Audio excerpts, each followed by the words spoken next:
I'm Amy Goldman. Some of you know that already. And I'm here with Sujata, Lena, Josue, and James. And I want to welcome you all and thank you all for volunteering to be section champions for this special collection about icon science. We are so excited to work with all of you and to be creating this community resource together. We think it will be really impactful, and we're so glad to have your passion and your knowledge here with us. We know it's a really busy time for many of you, a really difficult time for many, and we appreciate you taking this time to be with us today and to take on this role. So let me get to the next slide. So the plan for today is to first go through some very short introductions that Sujata will lead us through. And then James will give a presentation about icon science and how it connects to the special collection. And there will be time for questions in that and after that as well. And then we will go into two maybe small breakout groups, depending on how many more people join us, and just sort of talk through your goals for icon and for the special collection. And then I will go through the logistics and details of the special collection and your responsibilities and the plans for writing the articles. And then we'll have time for questions after that. And then Lena will take us through the next steps for all of us before we wrap up. Okay, so I also want to mention just a couple things before we turn it over to Sujata. One is that we are recording, so you can refer back to this later, this material. We also have this information written out and explained in more detail, and you'll see links throughout the slides to all of those different documents. I'm also going to hit send on a message in the chat that has all of the links in the order that they'll be presented. So you have them there as well. If you can't access Google products for any reason, please let us know, and we can also email PDFs of these documents. And I also wanted to remind you all that, this might seem like a lot of information, especially sort of to receive all at once if you haven't read through the documents that we've sent in the past. But we really are trying to create something big together that will be, influential across the geoscience community and beyond. And we are absolutely here to help you in your role as section champions. We're here to answer questions and provide guidance along the way. And some of you will have more than one section champion in your section, and so you'll also be able to rely on each other for support as well. So with that, I'm going to hand things over to Sujata to lead the roundtable, and I'll be operating this little timer in the corner just so we don't run over. So Sujata, take it away. Welcome, everyone. I just want to double check, can I be heard? Just give me a thumbs up. Awesome. Yes. So we will run a very quick roundtable so that we all get to know each other. And so ideally, I request now, if you can please turn on your video if possible, so that we can see your face and put a name to the face, because we are super proud of having international representation. Even though we can't all be together in the same AGU conference room, we can be together in this virtual conference space. So if you can turn that on, or you can turn it on when we go through our segment. So what we will do is share our name. We will share our AGU section that you're planning to champion, and a word that describes why you are motivated to do research, your research. And then we're going to have a little fun activity of externalizing some of our feelings and identifying with one of our furry friends in these images.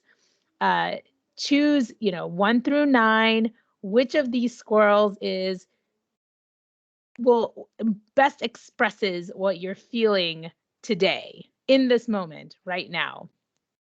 I'm hoping as I'm talking, I'm trying to energize you and maybe feel more like one of the really enthusiastic squirrels there today. So I will just quickly go down this participant list randomly.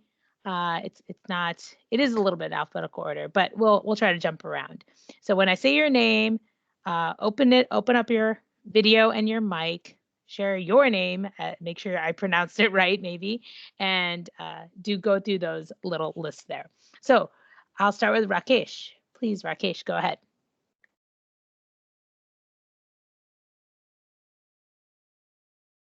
Rakesh, if you haven't unmuted yet. Okay. Am I audible? Yeah. Good evening to all of you.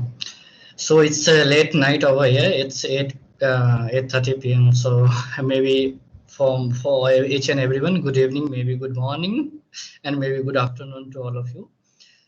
Yeah, my name is Rakesh Kumar. So I am heading for the hydrology AGV section, and what I can say about the grid which you have mentioned in the PPT, I hope I will prefer with the number 8, the square grid 8.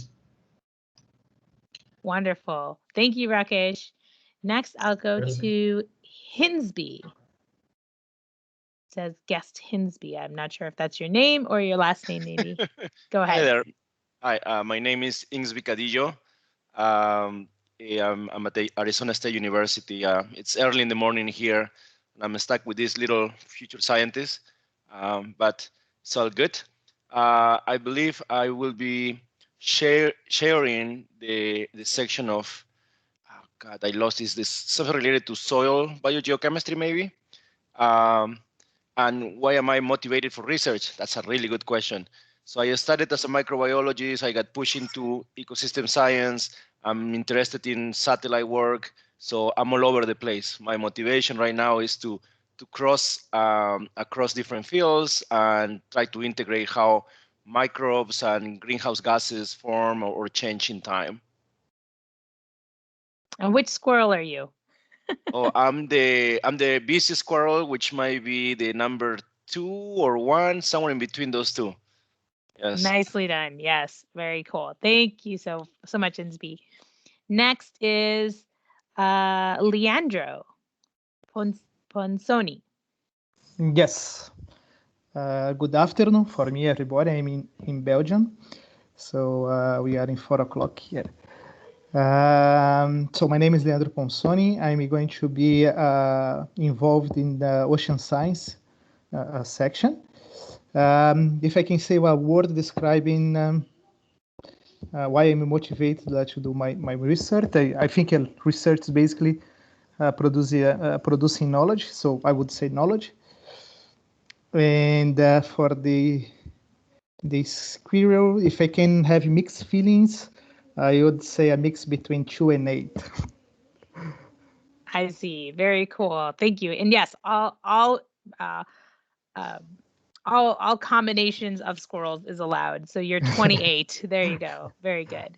Thank you so much, Leandro. Next is Carolina Ortiz Guerrero. Hi, yeah, I'm Carolina Ortiz. I am here at Florida. Pretty warm today, so nice. So I will be on the section on tectonophysics. My research is focused right now on geochronology, so radiogenic isotopes, and while one word for describe what motivates me to do this research is like to increase knowledge in the science, I guess, like for the sake of science. And I am a squirrel number 3, I guess. I am amazed of the people that are around here and very excited of getting to know what's this about. Wonderful. Thank you so much, Carolina. Next, I'll ask Joan to please come off mute. Tell us your name, your full name if you want, and your HU section, a keyword to describe your motivation to do research, and which squirrel are you today? Hi, I'm Joan Damereau. I am a section champion for the Earth and Space Science Informatics section. And let's see, one keyword. So I did a lot of resurvey studies in the past. So I'm really motivated by how to make data more findable and reusable. So that people can reuse data in the future. And on the grid, I think right now I'm a 9 because it's still early and I'm still having breakfast. Awesome. Thank you. Yes, that squirrel is munching away at that little corn cob there. So that is our furry graphic image of Joan right now. That's great. Thank you so much for sharing. Next, I'll ask Max Salman. All right, good morning. Well, good morning from here. So I'm in Waterloo, Ontario, just outside of Toronto in Canada.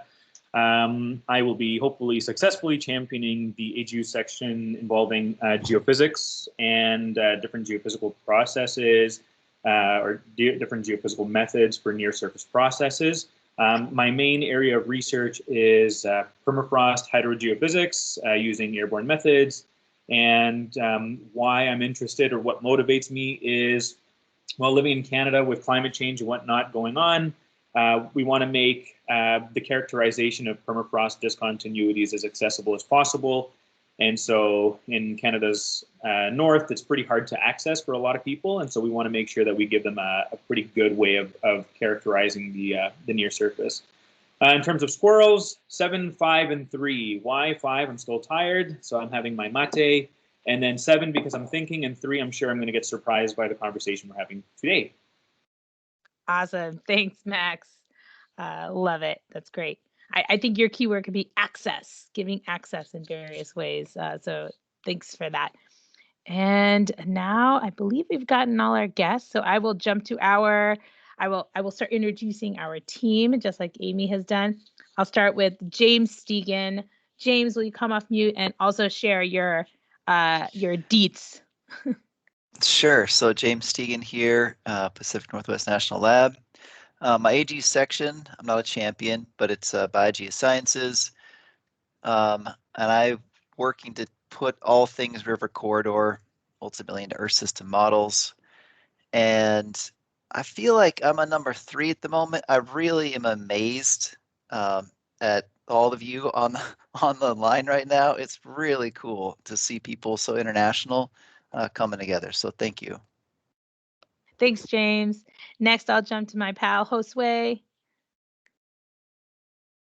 No, hello everyone. I'm Josue Rodriguez Ramos, and I'm not a champion, but I'm basically the Biogeosciences section, and I do a lot of viral ecology. So I think a lot of the a word that I would use is impact. I think that I try to give my research the impact and how that matters within the context of everything. And if I have to choose a squirrel, I'm surprised not more people chose, but 5. 5. I am tired. That is the squirrel. Nice. Thanks, Josue. Next, I'll ask Lina.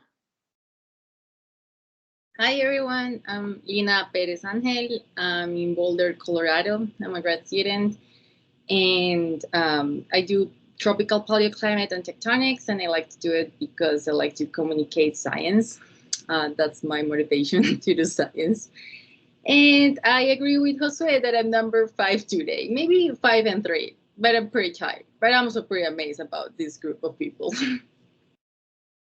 Beautiful. So I will let Amy go last because she's going to run us to the next section as our host today. My name is Sujata Imani. I am, I'm not an AGU section champion, but I am a champion, and I'm gonna push back on Josue and Lina and James because we are champions in our own way. We are happy to be here to lead you through this process. We are astounded by all of you. This is kind of my word of the year, astound myself, and you are all astounding me, certainly today. And keyword of why I do science. Oh, I should say where I am. So I'm the Strategic Innovation Advisor at USDA, Office of National Programs, which is within Agricultural Research Service. My background is chemistry and biochemistry. I am actually more like the squirrel number 4 today, because I'm going to pretend I am an AGU geoscientist today. I didn't train in geoscience, but I'm always, I've been working with geoscientists the last few years, and certainly we do lots of that at USDA, United States Department of Agriculture. So I'm the pumpkin wearing squirrel today, who's hiding who they really are, I suppose. So thanks for that. And why I do research in science, it's to push that bleeding edge. And I want to help, that's what I do now, as I help scientists push that bleeding edge of science. So now I will turn it back over to our fearless host, Amy Goldman, who will also participate in our little roundtable activity. Well, thank you, Sujata, and thank you everyone for sharing. It's really great to hear more about all of you, and especially your squirrels. That's critical. I am, not a section champion, but I will say that I guess I'm a champion, as Sujata described. I'm very excited to be here with all of you. But my AGU section is Biogeosciences. And a key word for describing why I'm motivated, I would say community. And if I'm going to add some extra words, as many of you did, team science and, working together and motivating each other to move forward. And for my squirrel, I would say that I'm a mixture between 3 and 8. Yes. So thank you all. And I am going to switch to presentation mode since we no longer need to see the timer. And I'm going to hand it over to James to go through icon science and take it away, James. Okay, excellent. Yeah, thanks everybody. And so I'm going to go through some slides that are going to try to get us all on the same page in terms of like, what is ICON? What are we even talking about? And so we'll go through the acronym and whatnot. Starting at a high level, really the goal, as stated here, is we're trying to take an approach to create knowledge that really transcends individual systems, moving towards increasingly transferable, generalizable knowledge. And there's the knowledge piece there, but also at the same time, increasing access to scientific resources in terms of data, instrumentation, computation, people, networks, all those sorts of things, and really increasing access for all researchers.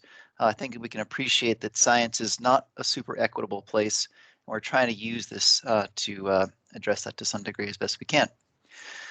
So that's sort of the high level. Another quick thing, you'll see icon science, you'll see icon fair, probably a little bit confusing. We're just using those interchangeably, and you'll see how fair fits within icon. It's really a part of the open component. So next slide, please. Okay, so what we're going to do is go through what icon means to us in the moment right now. But the idea, of course, is to build beyond the current conceptualization of what icon is. And we're going to use this Wonders Consortium as a way to sort of, as an example of icon in practice. And this is a consortium that we've built. It's in the biogeosciences side, connected to hydrology as well. But one thing I want to be really clear about is, while we're going to give this as an example, the goal is not to recapitulate what we're describing today. The goal is to look at what I'll be saying over the next few minutes through the lens of your discipline and what this could look like, what it does look like, how it needs to be changed to make sense for your section, for your discipline.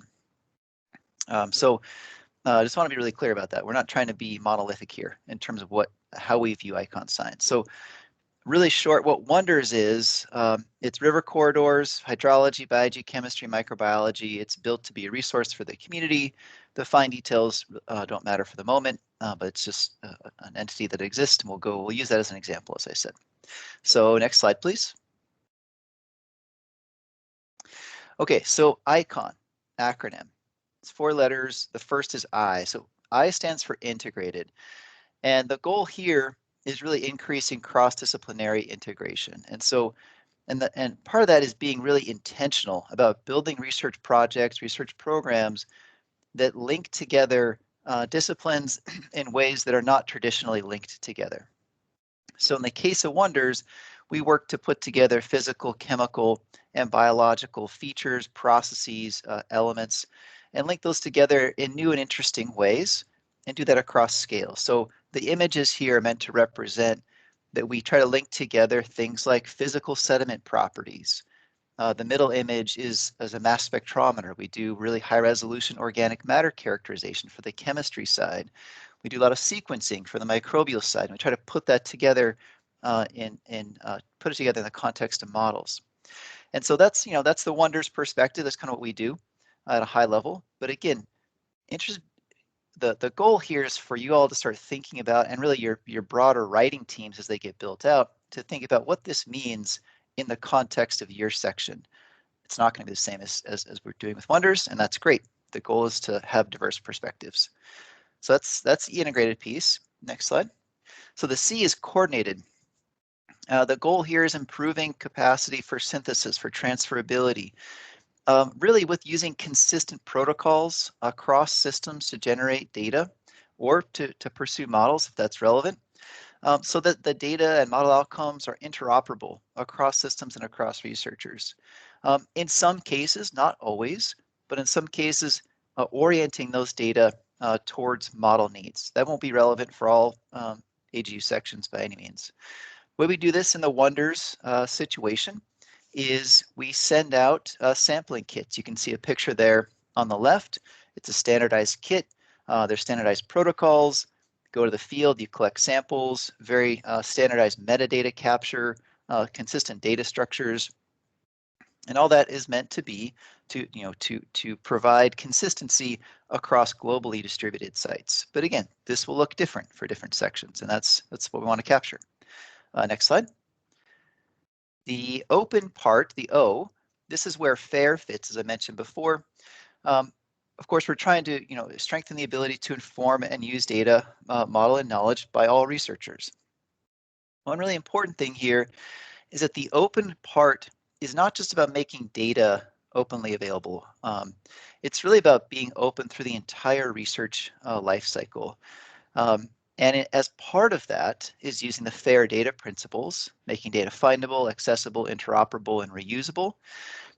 Those are principles, we didn't come up with those. Those have been around for a while. I don't really know how those principles are used across different parts of the geosciences. We'd love to hear about that. Are they used? Are they known? Are they not known? What are the challenges? But also, what does open science look like from the very conception of ideation, science question development, all the way through the interpretation of analyses and to publishing? So in the wonders context, we're moving towards a crowdsourced approach all the way from the science question to the final manuscript at the global scale. But again, that's kind of what we're doing in wonders. That could look very different across different AGU sections. Next slide, please. So the last letter is N for networked. And this is a part of the goal here is increasing accessibility of scientific resources, data, results, etc. And the key concept here is intentionally building research projects and programs that are mutualistic with the broader science community, to build projects that are informed by the community, that provide back to the community, but that are also, at least in part, implemented by the community. So in the images here are from a Wonders campaign where we sent out those sampling kits that you saw a couple of slides ago to people at all of these yellow circles around the world. They took samples using those standardized protocols. They came back to us. And that allowed for a very broad survey of physical, chemical, biological properties of river corridors, but done with the community, for the community, by making the data available before we're publishing manuscript, by crowdsourcing, as we were just talking about. So this network part is of course a key element of the whole thing. So those are the 4 letters of ICON, and the goal here is to sort of just get us all on the same page, to orient towards these principles. As I said, start thinking about how they may be different in your disciplines. And the goal for the moment is not really to dive into that, of how they might look different. It's more just to think about, okay, does this make sense so far? And can you carry this forward to communicate this to the writing teams and to help them start thinking about how these things may be different in their disciplines? So next slide, please. I think, if I remember correctly, we're going to pause. Yeah. So just before we take questions, there's a couple more slides after this, just to then start to orient towards the actual special collection. But for the moment, let's just focus on these principles. So just open it up. I think we've got at least 5 minutes to take any questions people have, put them in the chat, come off mute, whatever you like.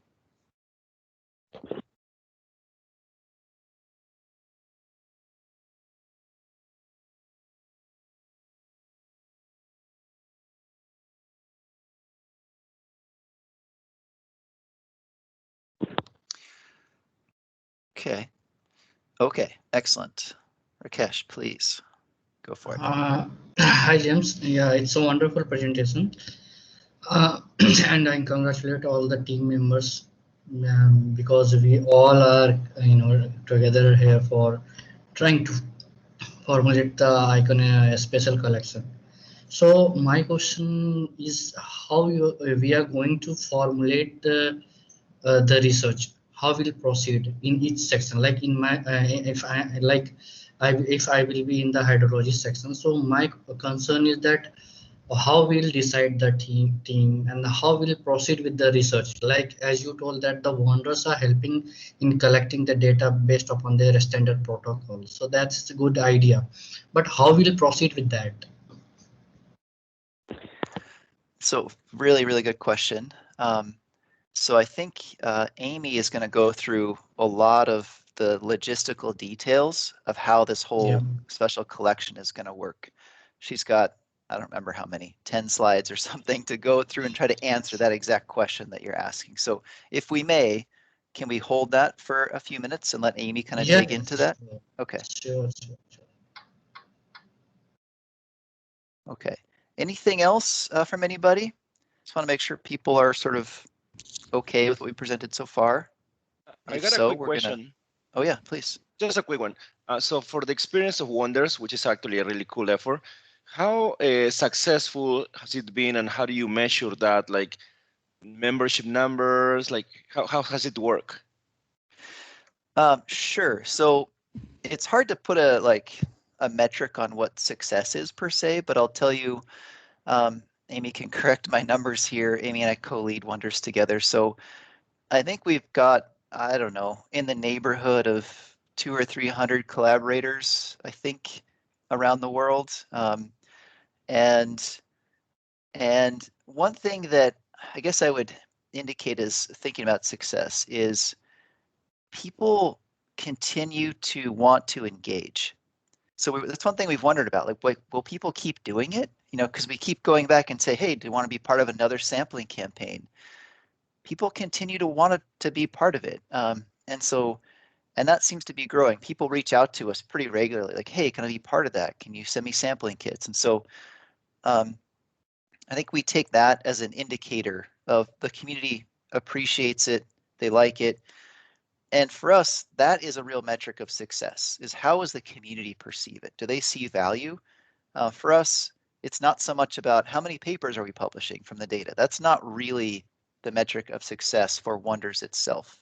Of course, the sponsors want to know how many papers are you publishing, but it's more of a community effort, community resource. So it's a bit squishy, but is that answering your question? I know it's a bit vague, but in some level, because my kind of angle is managing a lot of different people and bringing them to work together, which is kind of like the objective of these special papers, right? And so Wonders have been ahead of that. And if the size of the membership is really big, it has success been because somehow you managed to create like multiple teams that actually completed these complex coordinations, etc. Like how that element of the organization has worked. Yeah. Yeah, so the operations of Wonders are centralized, well, really in two places. Here at Pacific Northwest National Lab is kind of the heart of it, and then we also have a significant component on the microbial side at Colorado State. And so there's a lot of people doing hands-on work to like build kits, ship kits, coordinate with people all over the place, you know, do nucleic acid extractions and sequencing and data management. There's a lot of people doing that on a, I mean, that team is probably like 20-ish, kind of 20 people, kind of really doing the hands-on stuff. And then the broader community doing the sampling, starting to work with the data, those sorts of things.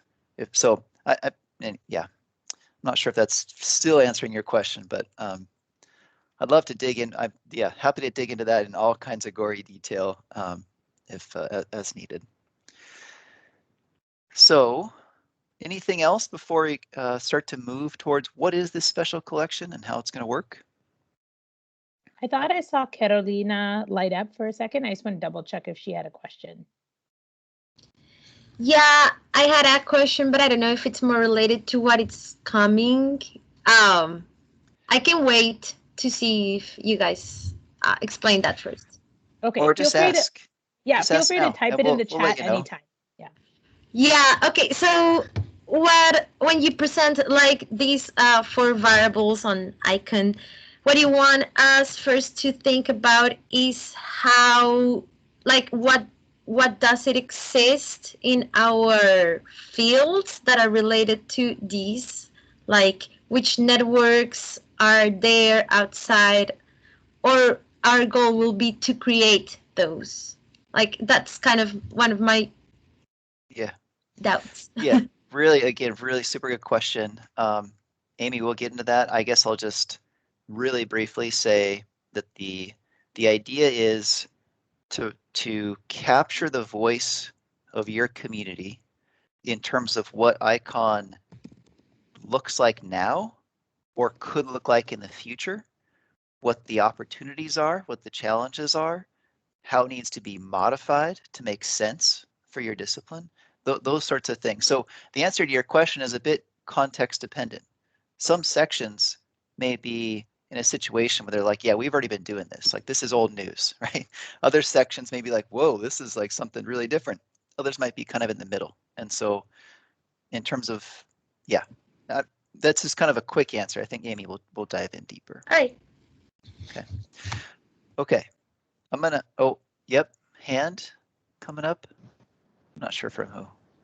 Yes, I just, I'm sorry to jump in. It's Leandro speaking. Please. I do have a question as consequence of this, of Carolina's question. It's because at the end we are 9, let's say, in my section, I saw, if I counted well, we are 10 people writing about ICON in ocean science, for instance. Even though we make a broad research, we might have a biased idea of this is actually for ocean science because it's a very broad community. How we deal with this, for instance? Also an awesome question. So I think Amy is going to dive into that a little bit later as well. I think the more people you can get on those writing teams within your domain, the better to help with that, I guess, is one short thing. But I think Amy's going to go in a bit more in terms of building teams and how to expand the diversity, the breadth of voices and perspectives, which I think is what you're talking about. That's super important. And how we do that is a challenge, but I think we'll dig into it in just a little bit later. Okay. And I mean, I was also thinking about, in fact, that you have many differences in national level. So every country, they have a different politics for sharing data and this kind of approach. Yep. Anyway, but I keep it. Well, it's a challenge, and even that concept of the challenge you're articulating, I think would be something great to write about, right? Just the fact that we can't reach everybody, we can't hear every perspective. Even that is something to think about. And like, how do we address that? How do we bring people in? How do we, get those voices to be thinking about this kind of science and how it complements traditional science? So, yeah, all really important. I'm not sure we have exact answers, but we can keep discussing as we go. Okay, I think for time's sake, looking at the clock, Amy probably wants me to keep going. Okay, so I'll be quick here. I want to emphasize, I think this is probably already apparent. Just in our past experiences, when we talk about this, people automatically just think about the open part, because that's, you know, in people's minds a lot. The collection is not about open science by itself, right? ICON has 4 letters. Open is just one of them. And so when we're thinking about this, think about the whole thing, not just the open component. It's integrated, coordinated, open, and networked all together. So just to kind of orient us that way. Next slide, please. So the special collection, what is this? We're starting to turn that direction now. So this is really meant to be a resource to enable ICON science, enable exchange of perspectives, of ideas, of challenges, opportunities. And that's what these papers are supposed to be. Like from a disciplinary perspective, for hydrology, for tectonophysics, for atmospheric, for ocean science, you know, the entire breadth. What does this look like? What are the opportunities? What are the challenges? What are some of the successes, if it already exists? What are the tools people use? What are the failures that people are aware of? People have tried to do this and it just hasn't worked out. You know, talking about gaps, needs, all those sorts of things. So our perspective is to enable the broad community to use this kind of science requires broad exchange of experiences, knowledge, perspectives, opinions, successes, failures. We can only do that. We can most impactfully do that together. That's the whole concept. So I think you can go to the next slide, which is another question. Nope, jumped ahead. So this is the title, right? The Power of Many, Opportunities and Challenges in ICON Science. So at a high level, and Amy's going to get into the fine details. The goal is 25 commentary articles plus 1 introduction, 1 for every AGU section in Earth and Space Science. And the idea is to split each commentary into 3 contributions that get sort of stuck together into one manuscript. Those 3 pieces don't need to be coordinated with each other. It's just sort of the way to make it work logistically with the journal is to put 3 contributions together into one paper. So if we get the full scope, there will be 75 total individual contributions within 25 formal manuscripts. So as I said, Amy's going to get into all the details of how that's going to work, but that just kind of gets you a broad orientation. There we go. So before Amy launches in, any other questions?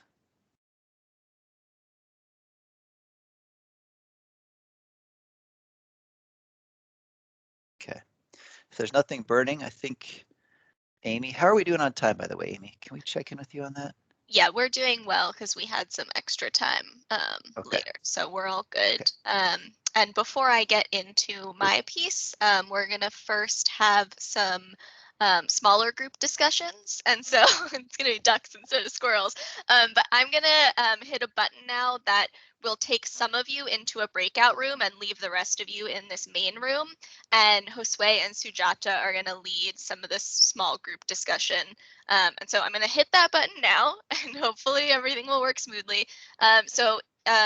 You should see a little pop-up if you're moving into a room, and if you don't see that, it means you're staying in this room. And so I think it'll sort of forcibly move you in a few moments. It usually takes a few seconds. So. And then people coming back. I will. Oh, are we losing people? No. I will hit a button to force everyone to return. I think we lost them, but they'll figure it out. Okay, so I think this is our small group now, and I will hand it over to Sujata. Sujata, do you want to share your screen, or should I keep mine up? Do you mind keeping yours up? Yeah, that's fine. Okay, perfect. I mean, we won't need it for too long.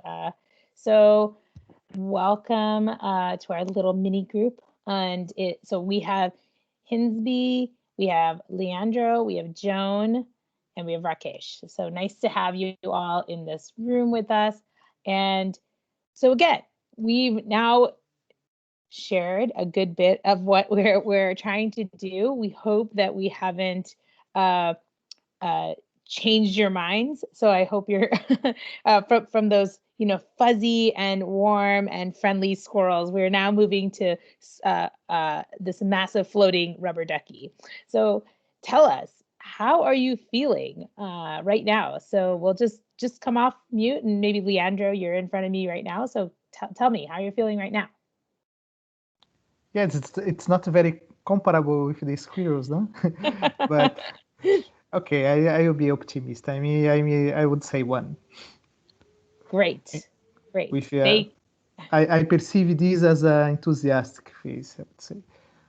Yes. Okay, cool. Very good. Again, this is just a little lightheartedness, but we appreciate that. So Hinsby, go ahead. You're next. All right, very enthusiastic. Number 2, looking close to the number 1. Yes, awesome. Yep, head up for sure. All right, Joan, please share with us. I think number 1. Nice. I feel like I have some good ideas after the presentation today. Oh, awesome. Good. Great. And then finally, Rakesh, tell us, how are you feeling according to the rubber ducky scale? Same for me. Number 1, I am feeling quite interesting for this, icon special collection. So same, number 1. Awesome. I love it. That's great. So thank you so much for entertaining us with our rubber ducky relationships. I feel like this is like a better version of a Rorschach test, the ink blot tests. We have positive imaginations. This is good. So as we get into this, you're all coming to us. You're all coming to this group with your own hopes and goals for ICON. And now that we've shared a little bit about it, tell us, what is this going to do for you? Tell us, how could ICON, if we're in this future state where we're all doing ICON, how would that impact your research? And how do you imagine this will impact the world? So again, I'll give you a moment to think about it. And if you open the chat window, I have a little worksheet, a Google Doc. If you'd like to use it, you're welcome to. You're not required to, obviously. But this might be a worksheet that you want to share with your writing groups, and they can kind of look at it. It's just a little tracker for individuals and their goals. No need to write your name.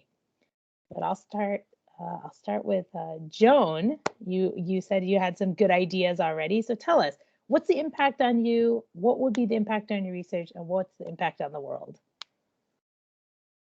Okay. Well, I haven't thought about it too much yet, but in general, I work in community engagement for a data repository currently, ESS Dive at the Lawrence Berkeley Lab, and we do a lot of work with scientists thinking about how to make their data more fair.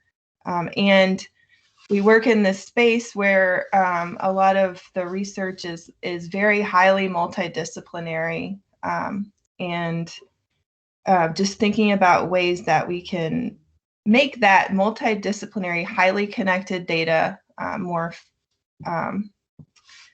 fair, and so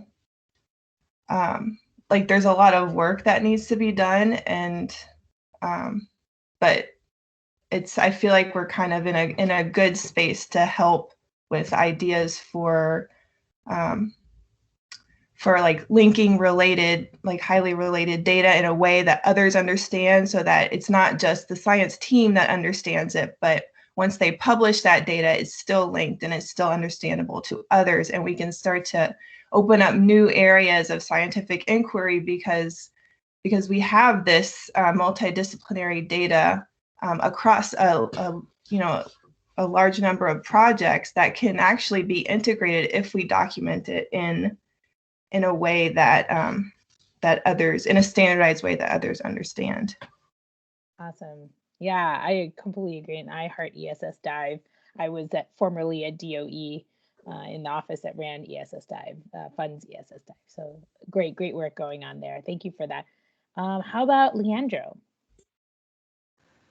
Yeah, I think I share many of the arguments that John has presented.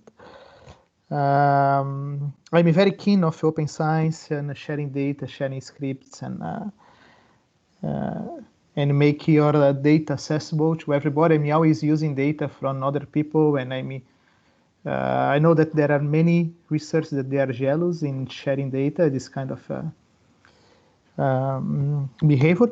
But maybe because of my background also, I had a curious situation during my PhD back a few years ago, that I needed very bad to use a kind of data, and I knew that this data, it was there.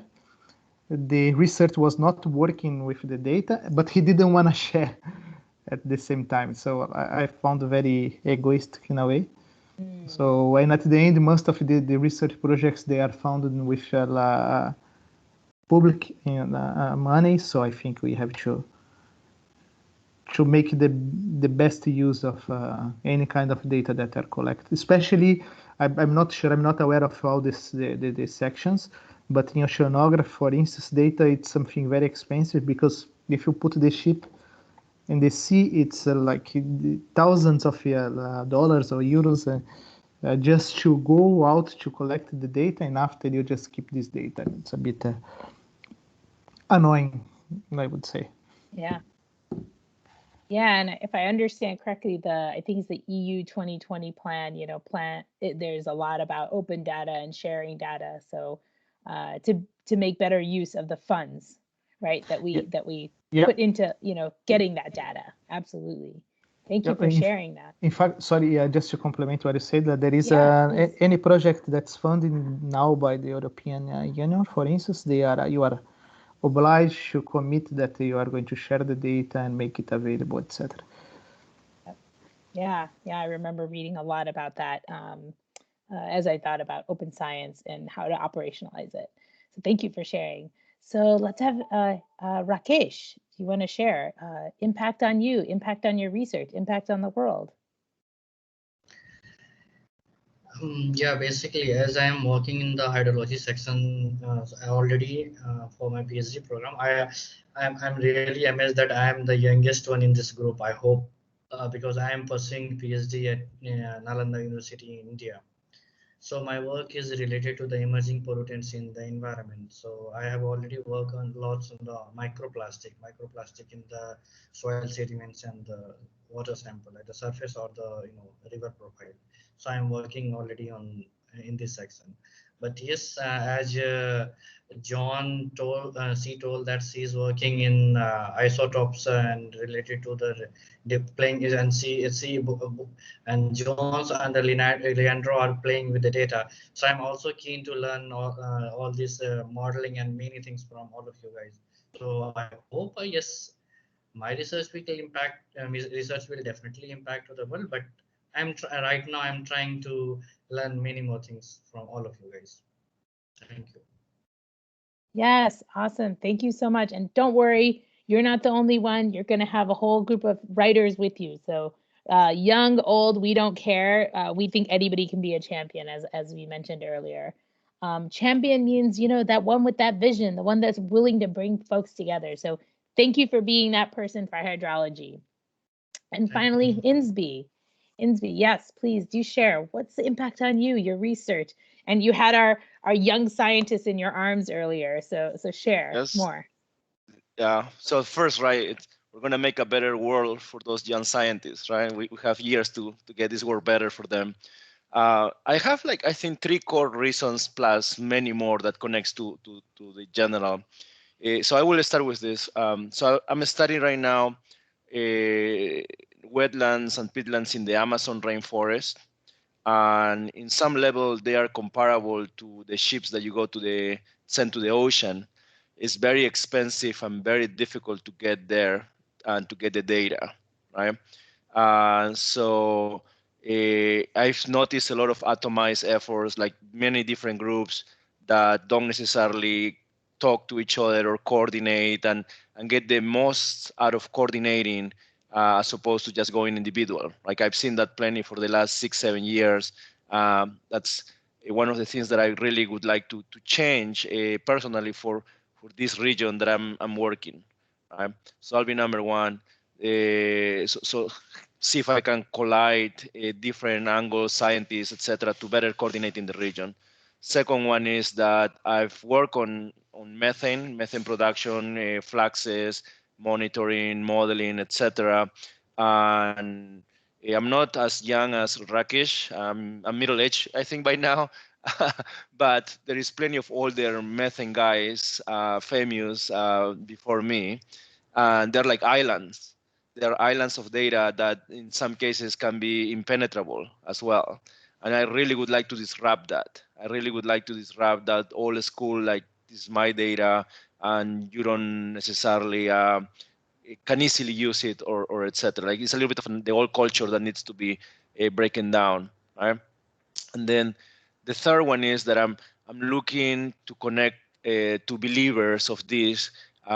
In integrating is much better than competing, right? So that's, I think, many of the icon, the subjects behind the icon is like, oh, actually, if you integrate in a bunch of things, you will get far more new angles, new thoughts, new ideas, new advances than just not trying to integrate, right? Just keeping your own little corner of the jungle, little corner of the ocean, little corner of the permafrost, or whichever else we work.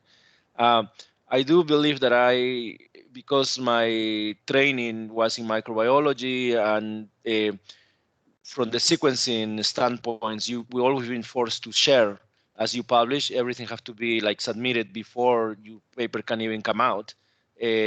So then I've grown, or I've developed my training thinking like, oh yeah, if I wanna reanalyze someone else's, I don't even need to ask for permission. I can read their paper, and I can pull the numbers associated to it, and I can reanalyze, which has been great. But now that as a PI, it also helps me realize for the fair part of things, right? Which is, well, you could harvest someone else's data, you could reanalyze, but it's also a lot of work that it took to someone to put that together. And sometimes maybe linking is a good idea, linking back to these groups.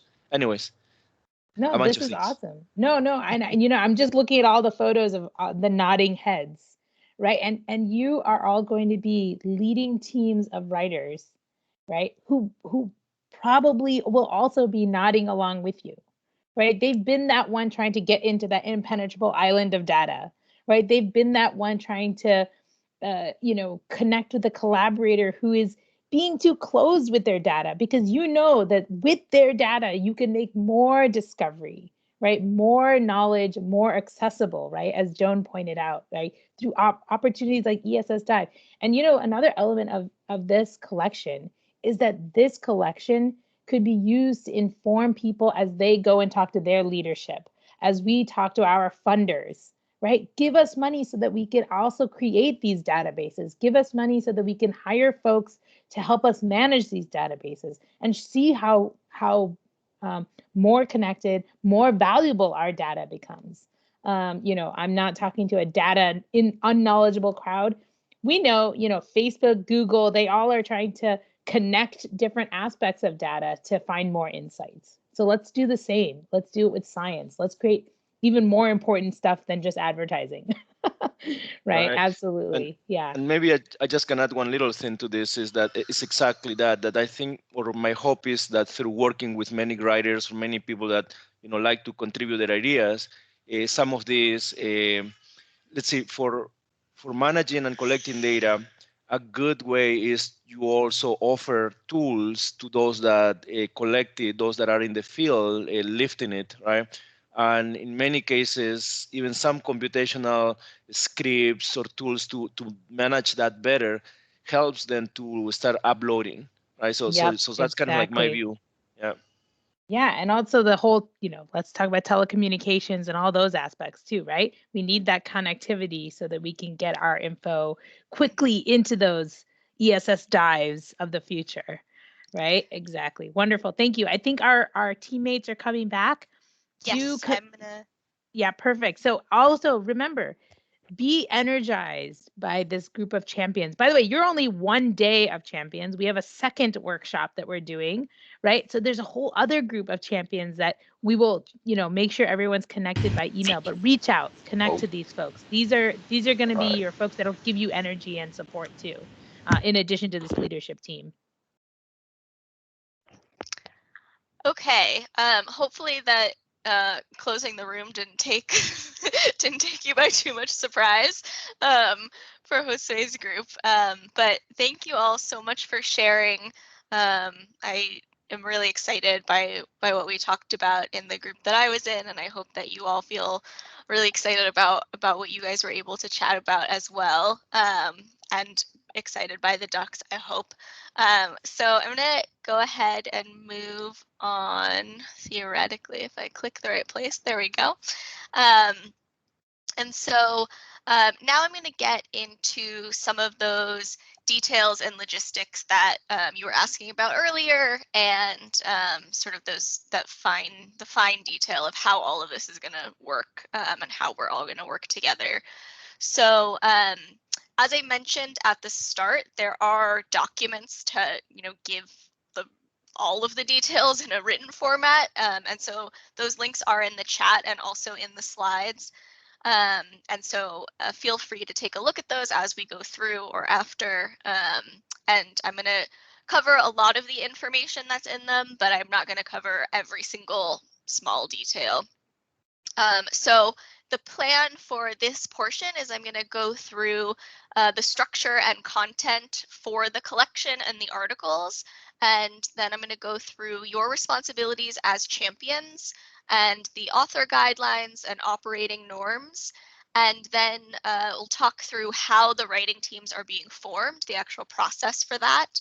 And then we'll get into sort of the tools that we've set up to help with that collaboration, the collaborative writing, and also the communication piece. And then we'll end with the schedule for all of this. And so after that, we'll have some question time again, and then Lena will take us through the next steps that we have laid out. So I'm gonna get into the details of the structure. I think, as James said, and as I think you're all familiar with now, the idea is that we're going to have 25 commentary articles, one for every AGU section. And so each of those articles will be divided into 3 contributions, and each of those contributions will be written by a separate writing team. And so you, as champions, will be overseeing those 3 writing teams. And each of the writing teams will write either 1,000 words or 500 words plus 1 graphic, because the graphic counts as 500 words. There is a chance that some of you do have smaller groups than others, just based on the signups that we have gotten. And so there is a chance that you might decide to have people write in a fewer number of contributions. So instead of having 3 writing teams, maybe having 2 writing teams, just based on the number of people you have. And that's completely fine. And we're happy to talk through the details of that with you. Just reach out to us and let us know. But this is sort of the general structure that we're aiming for everyone. And so the actual content of those articles, James sort of summarized this already, but the idea is that each of those articles will address the questions that are laid out here. So what is the current state of ICON in your discipline, in your section? And then what are challenges to implementing ICON, as well as potential solutions to those challenges? And then what opportunities are there for scientific or cultural progress by implementing these ICON approaches in your discipline?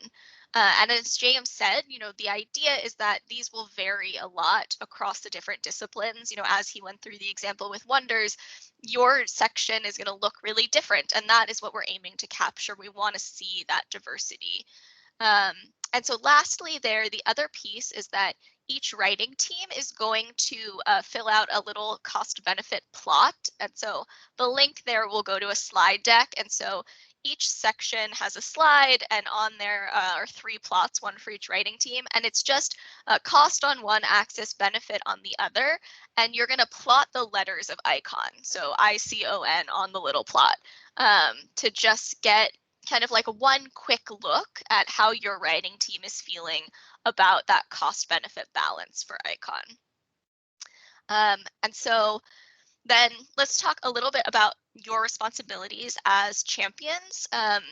Overall, your goal and your role is to support your writing teams. It is not to control your writing teams. So you are responsible for making sure that your writers understand all of these different instructional components, the scope, and the different guideline documents. You're also responsible for keeping your writing teams on schedule, answering any questions they have, and you're responsible for communicating with the leadership team. We'll talk a little bit more about Slack in a few moments, but we are setting up a Slack to help with that communication. And so those are sort of your primary roles, and then letting the leadership team know if you have team members that can't access any of these resources. So that means that what you are not responsible for is deciding what the writing team should write, or giving authority to certain writers, or approving articles. So really you're supporting them. And I also want to clarify here that most of you will be on a writing team separate from, your role as section champion. So of course, as your, writing team role, you will be informing the content of that contribution that you're writing, but that is sort of like a separate piece from your section champion role. And then I also want to mention that some sections will have more than one section champion. I think at most we have 3 per section, so it sort of ranges from 1 to 3. And so it's also your responsibility to work together to divide up these responsibilities and make sure that your writing teams are supported. And there's a lot of benefit in that you can, help each other as you go through this process. So we have a document of authorship guidelines laid out, and one of your responsibilities is to go over those guidelines with your writing teams and make sure that everyone understands them. We've summarized them here, and I'll just sort of go through them at a higher level. So the authors overall, not just you, but all of the writing team authors are responsible for, contributing, of course, to the article and being responsive to you as champions and to the leadership team and the rest of their team. Each author is also responsible for the integrity of their own work and for following team norms, and I'm going to talk about those on the next slide. Each author is also responsible for listing their contributions in a tracker spreadsheet that we have linked. And the idea there is there are a lot of different ways that people can be contributing to these articles. We don't have to have every single member of your writing team write the actual content of the article. It could be that people are helping with ideation and outlining and then reviewing and revising. And so the idea is that the tracker is just a really simple way of capturing what each person has contributed to, and it's really just sort of like a check mark style spreadsheet.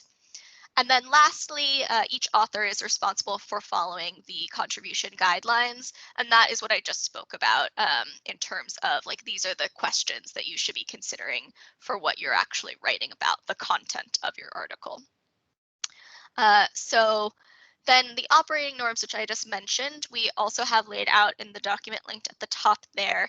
But the overarching goal for having a norms document is really that we want to make sure that we are creating an inclusive environment where everyone feels like they can contribute their ideas and that their voice can be heard.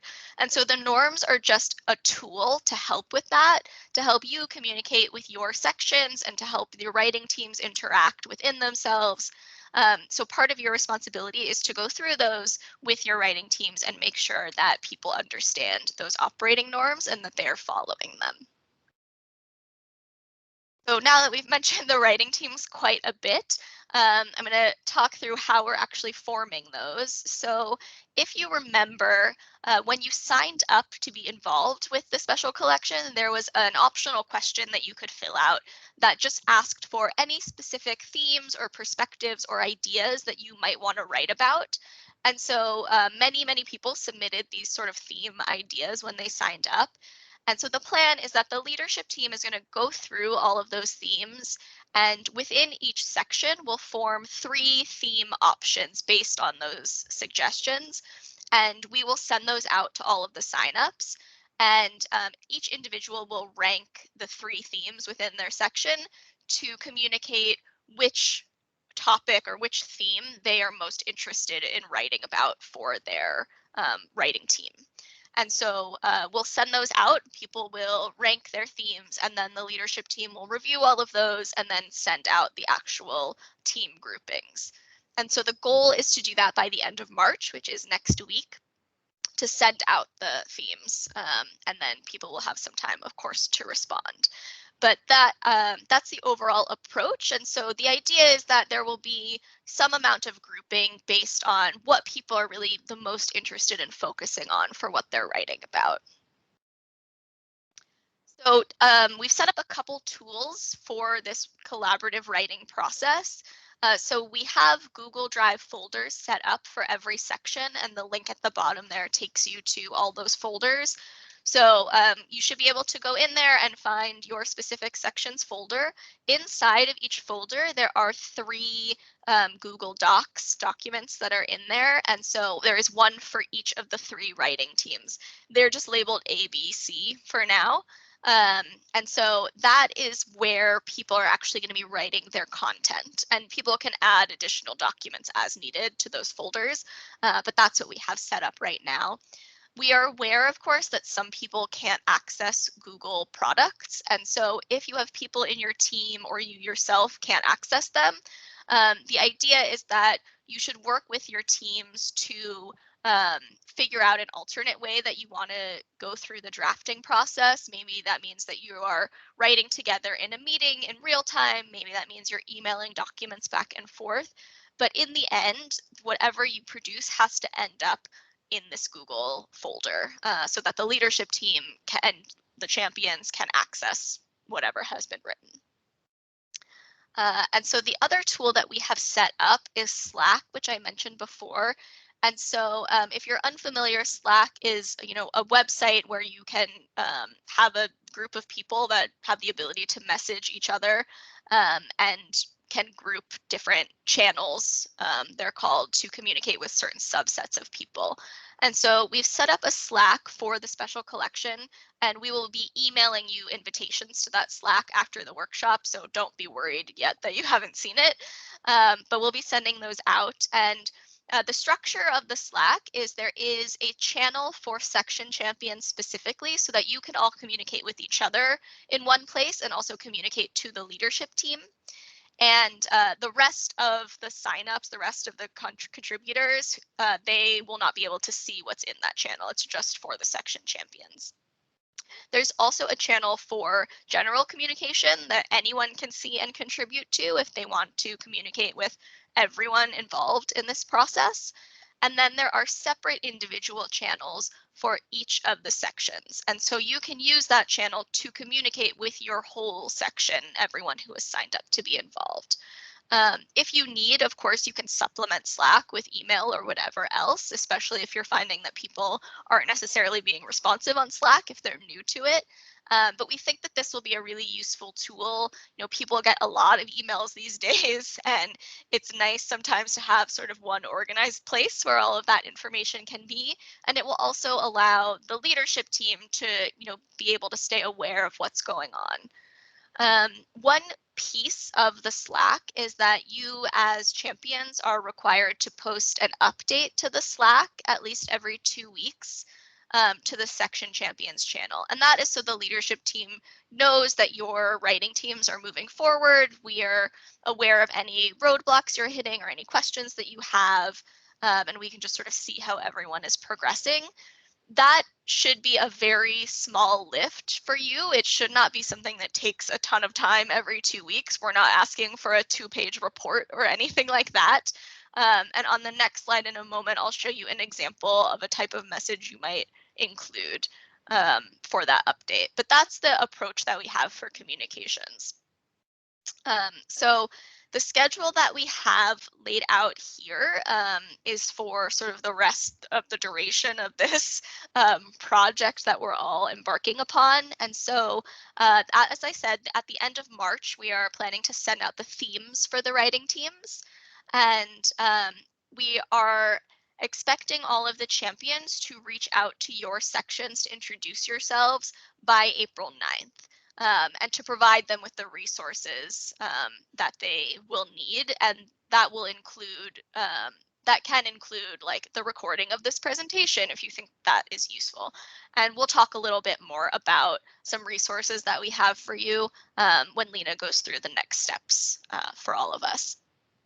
So after that, the leadership team will complete the formation of writing teams by April 16th. And so that's when we'll be sending out, we've already received people's rankings of their themes that they would like to be involved in. And that's when we'll actually send out, this is your actual writing team and the people that you'll be involved with. And then it is your job as champions to engage with those writing teams and make sure that they get started in actually writing their articles. And so the drafts of the articles will be due to the leadership team at the end of June. And then we will review all of those and get those back to you by the end of July. And then the writing teams will send a revised draft back to us by the end of August.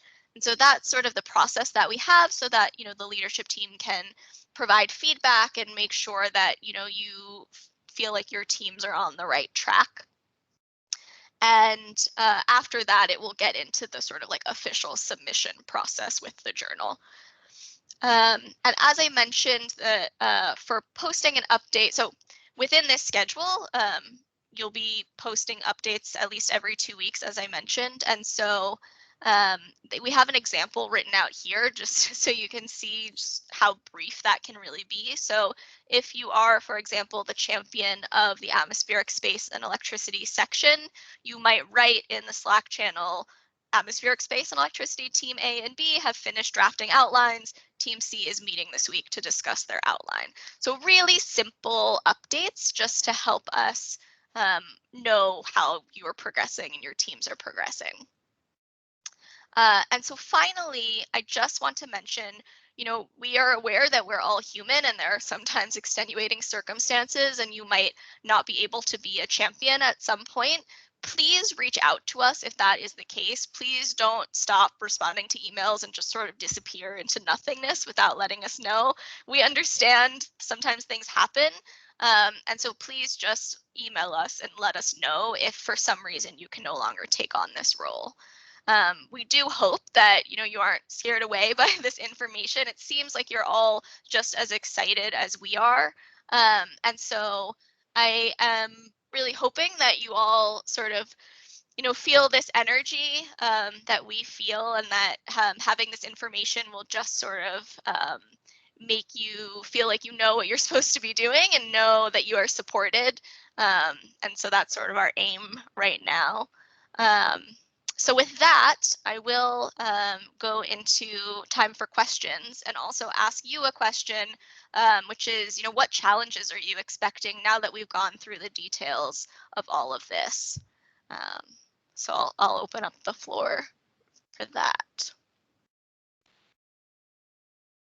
Max, you have your hand up. Yeah, thanks, Amy, and thanks for rounding off the discussion here with expectations.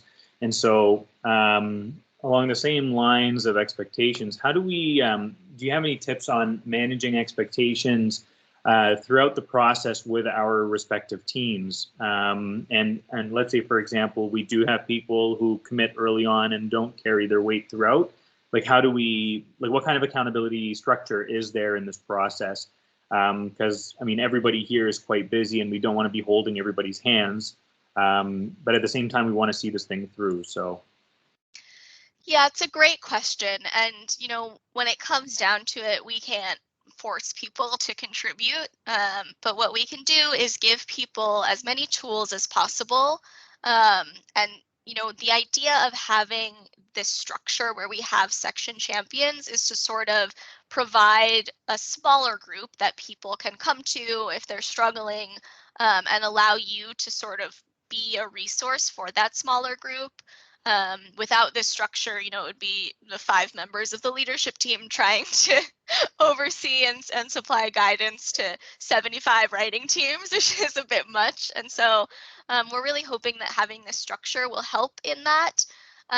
But really, we hope that we are supporting you enough that you feel like you can give guidance and help people along their way as they work on their articles. But if you have people that suddenly disappear, that might happen, and there's really no great way to deal with that. Definitely, communicate with us so we can try to help.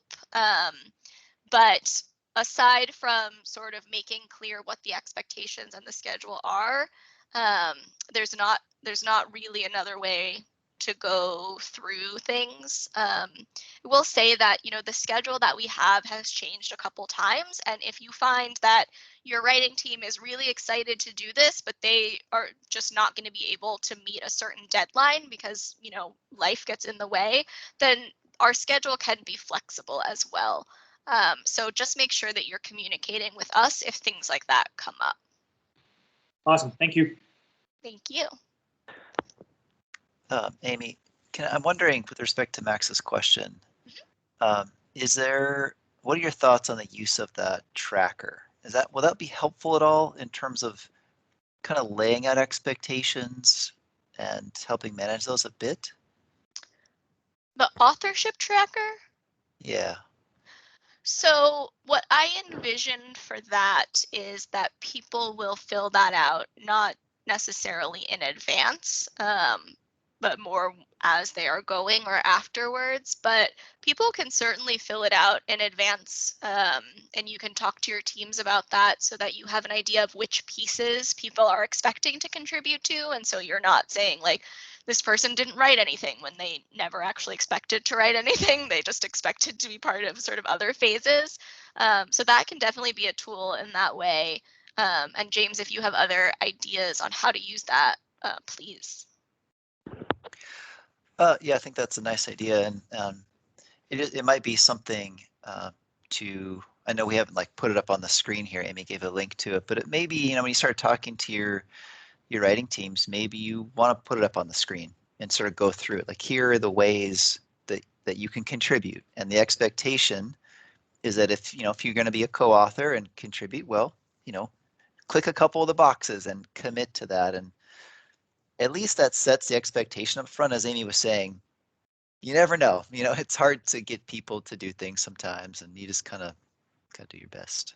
But if you're running into big challenges, as Amy says, like, we want to support you. If you're like, oh God, I can't get anybody to do anything, well, let's talk about it. You know, definitely don't sit and spin wheels on your own. We're here for you. Yes, 100%. Leandro, you have your hand up.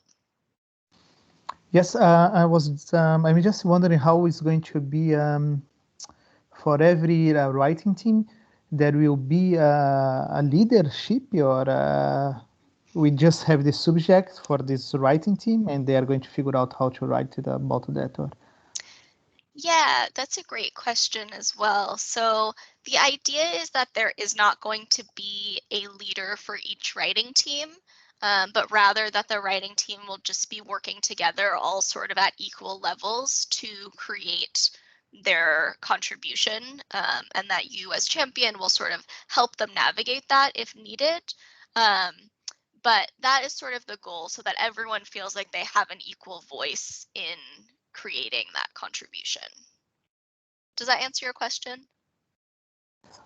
Yes, it's just because one of the slides before it is clear that it's not our role to define what every group is going to write. So we might be in a difficult position to guide in this way, you see, because it's a bit contradictory. Yeah, so let me explain that a little bit more and sort of see if this helps. So the idea is, as you said, we don't want you defining what the writing team is going to write about. We don't want you to say, like, this particular box is the box that you're allowed to write in. But you can absolutely support them as they sort of figure out what they're writing about, especially if they're struggling. Doing it in a way that is supportive and sort of like providing some mentorship, but not being, a strict definition of what they have to do. So really that sort of just guiding them as they need, and lifting them up in that way. That sounds a good approach. Great. Any other questions?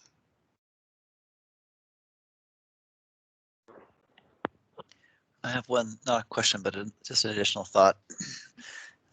It might help, when people see a blank page, they're like, oh gosh, what am I doing? So there's those few kind of initial questions, you know, what is the challenge? What is the opportunity? What does this look like now?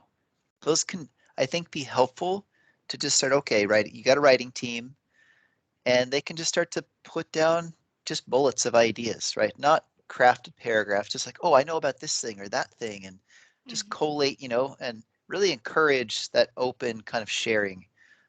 We often find that it's useful in teams like that, especially when people don't know each other, to have a little bit of time by yourself to like, okay, I'm going to put my ideas out there and then come together, as opposed to, okay, everybody, like, what's your best idea? Like in a group setting, that group brainstorming doesn't usually work very well. Having some alone time to kind of like put your ideas and then come together can be quite nice. Yeah, thank you for saying that. And the documents that you'll find in those Google folders, there are some links at the top, and below that, a place for people to put their names, and then it just has the word outline. And that it really is intended as a reminder that your teams should be working together to discuss and outline what they plan to write, as opposed to just sort of having someone jump headfirst and writing, 1,000 words and being like, okay, I did it. We want it to be a collaborative process, and having that sort of brainstorming and time that James just described, where maybe people think through these questions alone first and then come together, can be really helpful. Yeah. Hinsby, you have your hand up. Yes, I have a couple of questions. I think the idea of having a lot of freedom to choose in which direction the writing goes is great, but at the same time giving some structures, like maybe having the first session to be just like a brainstorming around the theme that is going to be picked, right? So my question to this regard is that it seems that even if someone might not be as effective writing, maybe this might be an opportunity to help them when we can. And my question goes more around the theme itself.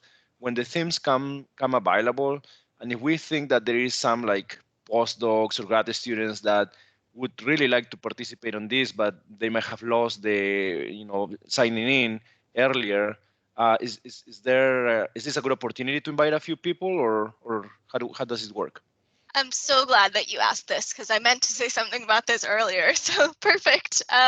Yes. So for that specific scenario, and also if we just have other people who find out about this and want to sign up, there might be signups later in the process, and that I think can be really great and helping bring fresh ideas. And so if you have people in mind that you think would want to be involved after the themes are chosen, or if you just spread the word and we end up getting more people, that is great. We will put people into those writing teams, and there will have to be some integration of like, okay, well, we started down a path and there's a new person. And so they don't necessarily need to derail the whole path, but of course, they should still be listened to and included. But yeah, absolutely. If you have people in mind, they can definitely be included. One thing I should say is we don't want people just sort of jumping in without signing up, because we need to be kind of like tracking who's involved and making sure that we can communicate with everyone. So if you have people in mind, please make sure that they do sign up using that same link, and then they can absolutely get involved. Yeah, thank you. So the entry door will be go to the link where you can sign up, and not like email to you or some of you guys to route the person to the right place. Yeah, if you can get them to sign up, you can also that's easier. Yeah, you can definitely email us as well, and we can reach out to them, or they can reach out to us, and we're also happy to have a separate conversation with them to get them up to speed if you need assistance with that, or as champion you can do that as well, and just make sure that they can get integrated. Yeah. Hey Amy, real quick, I can't remember, do you want section champions at this point to be reaching out to their networks to try to get some more people? That is a wonderful segue, and we only have 3 minutes remaining, and so I'm going to hand it over to Lena to go through the next steps, which will include that. So thank you. Yeah, thanks, James. That's right. I'm going to say it right now. Well, yeah, we only have 2 minutes actually to the end of our workshop. And for the next steps and to wrap up everything, well, first, I hope you feel the energy and are very excited about this collection. And one thing to do is that all of you have access to the sign up. So in this you're in this website author track icon, you can see how many people are in your section. And if you can please reach out to more people who might want to be involved, could be colleagues, friends, peers, but also if you have idea of places, list servers, organizations that we could reach out, you can send me that information and I can send an email for them to join this. So please, if you have any ideas, just send it to me. That will be great. But also, you know that, I don't know, the person who you used to work with next to you in the office is very excited about open science. Please let them know. So next thing is that by April 9, please reach out to all the writers. Did someone unmute? I'm getting a lot of. Okay, thanks. Oh, there we go. So that's 3 weeks from now, more or less. So if you could please send these emails, always CC a special collection icon at gmail.com.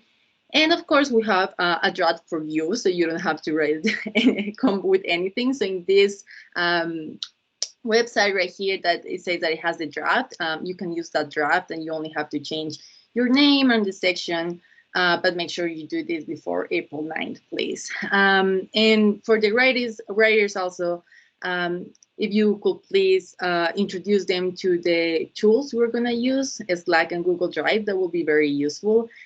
Make sure they are familiar with the authorship guidelines, operation forms, and writing guidelines, and inform them for the next steps. Which writing teams will be assigned, and after that, what's the team they're going to start writing about. So as I mentioned before, you have the list of the people who sign up for this collection, and also you have the list of the section champions, which are the people that, some people that are here, not everyone. But remember that some sections, I think it's especially 2 sections that have 3 section champions, so please reach out to each other so you know how you want to collaborate. And I think that's it. I don't know if people have questions or they have to leave. Thank you so much for being here.